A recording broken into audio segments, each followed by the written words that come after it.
Abatuuze b'e Kawala Zone 1 beekumyemu ogutaaka bwe bakubye mu mbuga mutuuze munnaabwe Nalubwa Florence olw'okusiiwuuka empisa ng'akozesa ebigambo eby'obuwemu n'okweyambulanga mu lujjudde nga n'abaana baabwe balaba ekintu ekinaabuula empisa z'ekitundu kyabwe.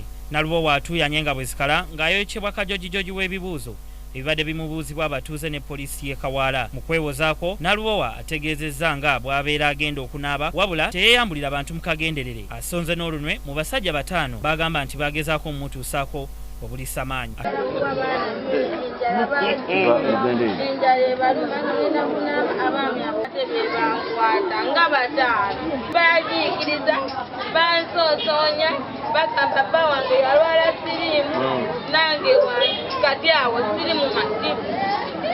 Atwala poliisi y'e Kawala Obotolo Patrick Bosco asabye abantu okufuga ennimi zaabwe n'okwegenderezanga ebigambo bye bakozesa mu lujjudde kubanga ennyonyi enkulu yeeyigiriza ente okubuuka. The tongue you have, the one you have is like a fire. Ekintu ekirala kyayagala okubabuulira nti olulimi lw'olina lulinga muliro.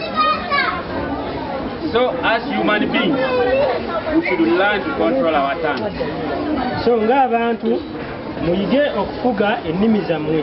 But if somebody is busy removing clothes and showing her nakedness before this younger generation, then what are we telling this younger generation? Oluvannyuma bawa Nalubwa atategerekese mannya yeetondedde abatuuze olw'ebikolwa bya mukyala we era Nalubwa atadde omukono ku ndagaano ekakasizza abatuuze nti tagenda kuddamu kukola bikolwa bino ng'era yeekubye ne mu mutima. Ssenyonga Beka Mulinde, KTV Amalindirire.